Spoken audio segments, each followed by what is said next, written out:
സിനിമകൾ പല സിനിമകളും വരുന്നു. പക്ഷെ ഈ സിനിമയിൽ എനിക്ക് അറിയാൻ കഴിഞ്ഞത് താങ്കളുടെ കഥാപാത്രം പ്രേക്ഷകരുടെ ഉള്ളിലേക്ക് ശരിക്കും എത്തിച്ച ഒരു ഇടിച്ചു കയറും. എൻ്റെ അറിവ് കറക്റ്റാന്ന് തോന്നി. ഞാൻ ഇതിനെക്കുറിച്ച് പഠിച്ചപ്പോൾ അങ്ങനെ ഒരു കഥാപാത്രം കിട്ടുമ്പോൾ ഈ സിനിമയിലേക്ക് വന്നപ്പോൾ അൽത്താഫ് എന്ന ഒരു വ്യക്തി താങ്കൾ വിളിക്കുന്നു. എങ്ങനെയായിരുന്നു ആ ഒരു എന്താണ് അൽത്താഫുമായിട്ടുള്ള ബന്ധമാണോ? താങ്കളുടെ പേര് അനുരാജ് ജോബി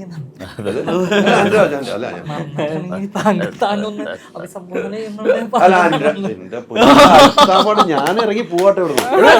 അല്ല ഞാൻ ചോദിക്കട്ടെ, ഇതൊരു സീരിയസ് ഇന്റർവ്യൂ ആണ്, ഇത് തമാശ ഇന്റർവ്യൂ ആളുകൾ കാണേണ്ടത്. ഞാൻ സീരിയസ് ആയിട്ട് അല്ലാതെ തമാശയായിട്ട് ഞാൻ ഇറങ്ങി പോവാട്ടോ. ഞാൻ പോവില്ലോ, തമാശയല്ലേ, സീരിയസ് ആവുള്ളൂ. അല്ല മാറിയ മനുഷ്യനാണ്. അപ്പൊ അത് ഞാൻ മാറിയിട്ടില്ല എന്നൊന്ന് പറയൂ.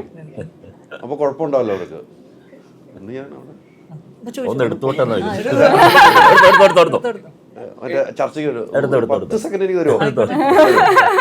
സാധാരണ ആളുകൾ പറയുന്നത് എന്താണെന്ന് പറയുക ഇന്റർവ്യൂവിലിരിക്കും, പ്രത്യേകിച്ച് ഇത്തരം ഒരു പ്രൊമോഷൻ ഇന്റർവ്യൂ ആളുകൾ പറയും നിങ്ങൾ എന്തെങ്കിലും തമാശ അല്ലെങ്കിൽ ഫണ്ണായിട്ടുള്ള എന്തെങ്കിലും ക്രിയേറ്റ് ചെയ്യാൻ പറയും.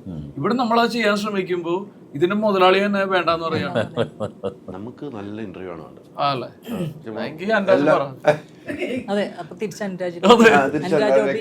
കൈമാറി അല്ല ആ ഒരു ബന്ധങ്ങൾ അൽത്താഫ് വിളിച്ചു കഴിഞ്ഞപ്പോൾ ഈ കഥാപാത്രം കേട്ടിരുന്നപ്പോൾ എനിക്ക് പറ്റിയതാണ് എന്ന് തോന്നാൻ ഒരു കാരണം ഉണ്ടായിരിക്കുമല്ലോ.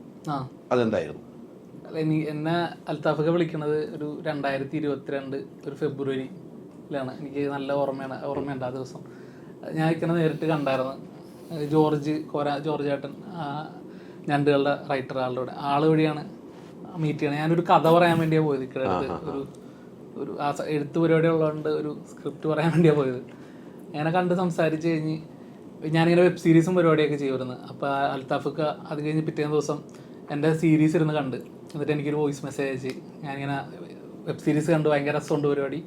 എന്നിട്ട് എന്നെ വിളിച്ച് എൻ്റെ അടുത്ത് കുറേ നേരം സംസാരിച്ച്. അപ്പോൾ എൻ്റെ അടുത്ത് പറഞ്ഞിങ്ങനെ ഞാനൊരു പടം ചെയ്യുന്നുണ്ട്, അതിലൊരു ക്യാരക്ടറുണ്ട്, അത് അനുരാജായിരിക്കും എൻ്റെ മനസ്സിലെന്ന് പറഞ്ഞ്. പിന്നെ അന്ന് തുടങ്ങി എനിക്ക് തോന്നുന്നത് ഞാൻ അൽത്താഫയുടെ കൂടെ തന്നെ ഉണ്ട്. ഈ ഫുൾ സ്ക്രിപ്റ്റ് എൻ്റെ അടുത്ത് പറഞ്ഞത് തുടങ്ങി അൽത്താഫയുടെ കൂടെ തന്നെ ഉണ്ടായിരുന്നു.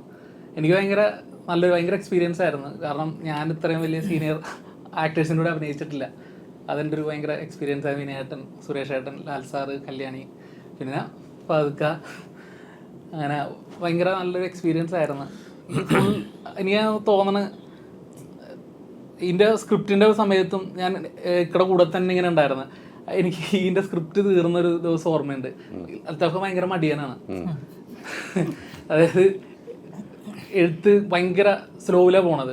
ആളുടെ മനസ്സിലുണ്ട് സിനിമ എന്താന്നുള്ളത്. അതുകൊണ്ട് ആ ടെൻഷൻ ഇല്ല ആൾക്ക്.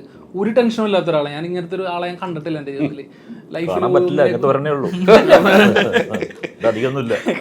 ഒന്നിനെ കുറിച്ച് ഒരു ടെൻഷൻ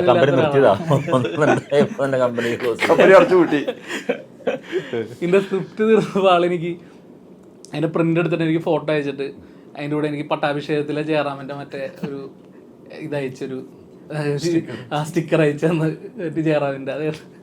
അത് അന്ന് എനിക്ക് ഭയങ്കര സന്തോഷം തോന്നി, ഈ സ്ക്രിപ്റ്റ് അങ്ങനെ തീർന്നല്ല എന്നുള്ളത്. അത് ഏകദേശം ഷൂട്ടിന് ഒരാഴ്ച മുമ്പല്ലേ അതാണ് തീർന്നത്. ചാർട്ട് ചെയ്യണ അസോസിയേറ്റും ബാക്കി എല്ലാവരും സീനിന് വേണ്ടി വെയിറ്റ് ചെയ്തുകൊണ്ടിരിക്കുക ചാർട്ട് ചെയ്യാൻ വേണ്ടിയിട്ട്. ഓൾമോസ്റ്റ് ഫസ്റ്റ് ഹാഫ് ഒക്കെ സെറ്റായിരുന്നു. ക്ലൈമാക്സിന്റെ ഒരു പരിപാടിക്ക് വേണ്ടി ഇങ്ങനെ ആളിങ്ങനെ വെയിറ്റ് ചെയ്ത് ചാർട്ടിങ് ഇല്ലായിരുന്നു ഞാൻ തീർക്കില്ലായിരുന്നു. സാധനം ഉള്ളതുകൊണ്ട് മാത്രം തീർക്കില്ലായിരുന്നു. തീർത്ത പരിപാടി തലേദിവസം പൊളിക്കുകയും ചെയ്യാം. അങ്ങനെ ഒരു പരിപാടി ഉണ്ട്. അതായത് ഇതൊരു ഓൺഗോയിങ് പ്രോസസ്സാണല്ലോ. 25 കാറുകൾ, 30 സ്കൂട്ടറുകൾ, 30 ഗോൾഡ് കോയിൻസ്, 60 ഇന്റർനാഷണൽ ട്രിപ്സ്, ദിവസേന 1 ലക്ഷം രൂപ, 25 കോടി രൂപയുടെ ഡിസ്കൗണ്ടുകളും സമ്മാനങ്ങളുമായി മൈജി ഓണം മാസോണം. MyG future, experience the next.